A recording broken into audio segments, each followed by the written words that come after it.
الصلاۃ والسلام علیک یا رسول اللہ وعلی آلک و اصحابک یا حبیب اللہ۔ محترم ناظرین، آج کی اس ویڈیو کے اندر ہم اللہ والوں سے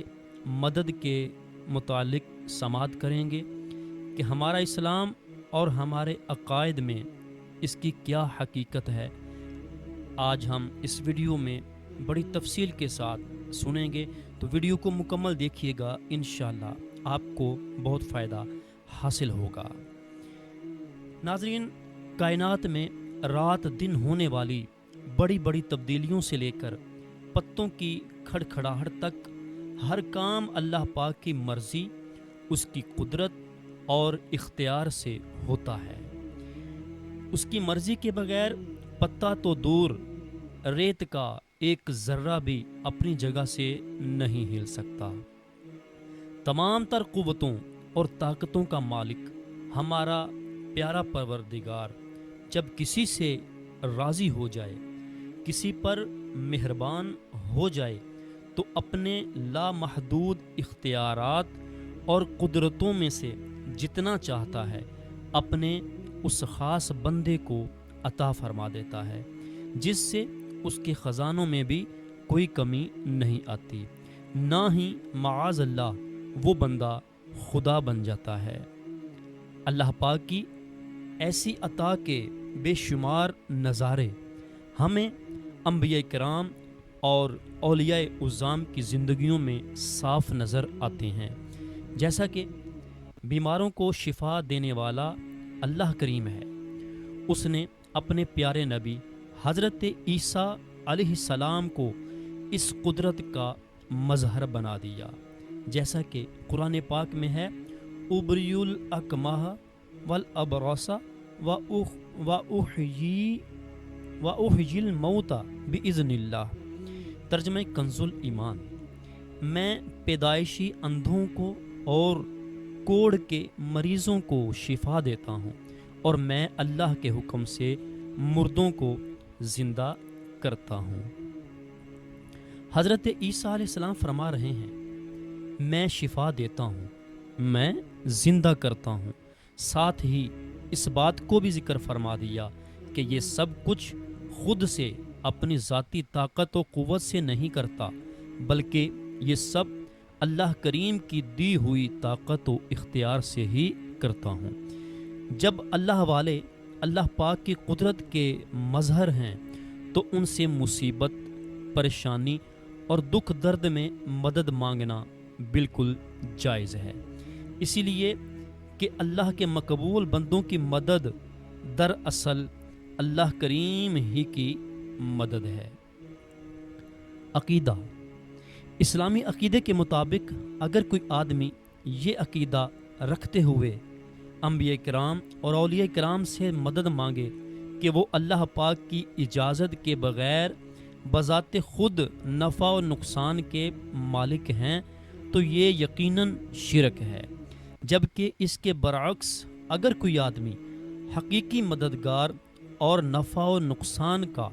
حقیقی مالک اللہ کریم کو مان کر کسی کو مجازن یعنی غیر حقیقی طور پر اور محض عطائے الہی سے مددگار سمجھتے ہوئے مدد مانگے تو یہ بالکل جائز ہے، ہرگز شرک نہیں، اور یہی ہمارا عقیدہ ہے۔ اللہ والوں کی مددگار ہونے کے ثبوت پر ایک قرآنی آیت ملاحظہ فرمائیے، فَإِنَّ اللَّهَ هُوَ مَوْلَاهُ وَجِبْرِيلُ وَصَالِحُ الْمُؤْمِنِينَ وَالْمَلَائِكَةُ بَعْدَ ذَلِكَ ظَهِيرٌ۔ ترجمہ کنز ایمان: تو بے شک اللہ خود ان کا مددگار ہے، اور جبریل اور نیک ایمان والے ان کے بعد فرشتے مددگار ہیں۔ اس آیت میں حضرت جبریل علیہ السلام اور نیک مسلمانوں کو مولا یعنی مددگار فرمایا گیا، اور فرشتوں کو ظہیر یعنی معاون قرار دیا گیا، جس سے روز روشن کی طرح ظاہر ہے کہ اللہ کریم کے بندے مددگار ہیں، جبکہ یہ مددگار ہیں تو ان سے مدد مانگنا بھی جائز ہے۔ اللہ رب العزت ایک اور مقام پر غیر اللہ سے مدد مانگنے کا یوں حکم ارشاد فرماتا ہے،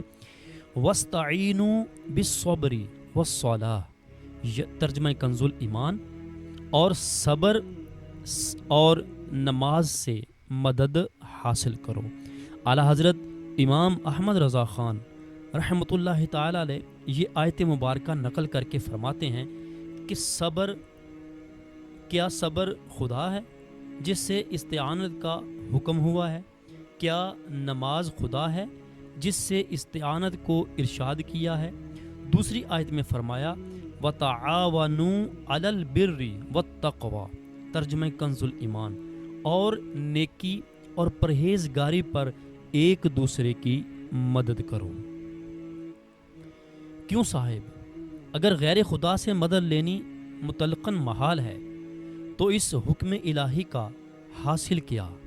اور اگر ممکن ہو تو جس سے مدد مل سکتی ہے اس سے مدد مانگنے میں کیا زہر گھل گیا ہے؟ غیر اللہ سے مدد مانگنے کے بارے میں بہت سی احادیث بھی ہیں جن کے بارے میں سیدی اعلیٰ حضرت امام اہل سنت فرماتے ہیں کہ حدیثوں کی تو گنتی ہی نہیں، بکثرت احادیث میں صاف صاف حکم ہے کہ صبح کی عبادت سے استعانت کرو، شام کی عبادت سے استعانت کرو، کچھ رات رہے کی عبادت سے استعانت کرو، علم کے لکھنے سے استعانت کرو، سحری کے کھانے سے استعانت کرو، دوپہر کے سونے سے استعانت و صدقہ سے استعانت کرو، حاجت روائیوں میں حاجتیں چھپانے سے استعانت کرو۔ ہمارے پیارے نبی صلی اللہ تعالیٰ علیہ وآلہ وسلم نے فرمایا، ترجمہ یعنی جب تم میں سے کسی کی سواری یا اونٹ ایسے ہی ویران جگہ میں بھاگ جائے جہاں کوئی بندہ نظر نہ آئے تو تم یوں پکارو، اعینوا عباد اللہ، یعنی اے اللہ کے بندو مدد کرو، فإنہ سیعان، تو بے شک جلد اس کی مدد کی جائے گی۔ حضرت عبداللہ بن عباس رضی اللہ تعالی عنہ فرماتے ہیں، ترجمہ ہے یعنی بے شک اعمال لکھنے والے فرشتوں کے علاوہ اللہ پاک کے کچھ ایسے فرشتے بھی ہیں جو درختوں سے گرنے والے ہر پتے کو لکھ لیتے ہیں۔ تو جب تم میں سے کسی کو سفر میں رکاوٹ پیش آئے تو اسے چاہیے کہ یوں پکارے، اعینوا عباد اللہ رحمکم اللہ، یعنی اے اللہ کے بندو مدد کرو، اللہ کریم تم پر رحم فرمائے۔ ایک روایت میں غیر اللہ سے مدد طلب کرنے کی یوں ترغیب دلائی گئی ہے، ترجمہ یعنی میرے رحم دل امتیوں سے حاجتیں مانگو، رزق اور مطلوب پالو گے، یعنی بھلائی اور حاجتیں خوبصورت چہرے والوں سے مانگو۔ اس بات میں کوئی شک و شبہ کی گنجائش نہیں کہ مستقل اور حقیقی مددگار اللہ کریم کی ذات ہے۔ اعمال، افعال اور بندوں کا مددگار ہونا اسی کی عطا سے ہے۔ اللہ کریم نہ چاہے تو کوئی کسی کی ذرہ برابر بھی مدد نہیں کر سکتا۔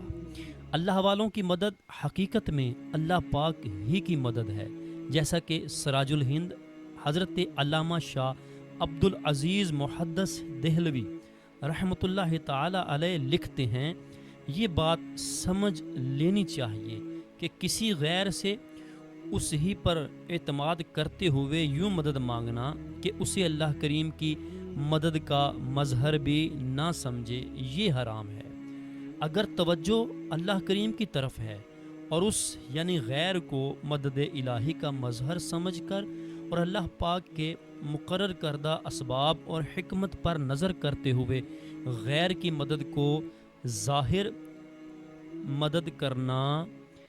جانے تو یہ عرفان یعنی معرفت الہیت سے دور نہیں اور شریعت میں بھی جائز ہے، اور اس قسم کی استعانت بالغیر انبیاء و اولیاء نے بھی کی ہے۔ اصل میں یہ اللہ پاک کے غیر سے مانگنا نہیں بلکہ اس ہی کی مدد ہے۔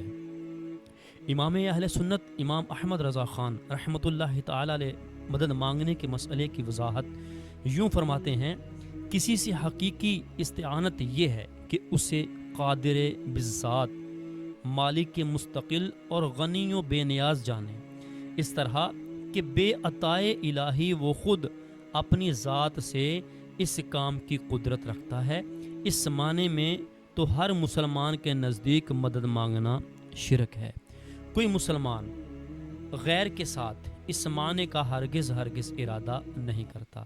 بلکہ واسطہ وصول فیض اور ذریعہ و وسیلہ قضاء حاجات جانتے ہیں، اور یہ قطعاً حق ہے۔ خود اللہ رب العزت نے قرآن عظیم میں حکم فرمایا وَابْتَغُوا إِلَيْهِ الْوَسِيلَةَ، اللہ کی طرف وسیلہ ڈھونڈو۔ اس معنی کا لحاظ رکھتے ہوئے اللہ والوں سے مدد مانگنا آیت کریمہ ایاک نعبد کے خلاف نہیں۔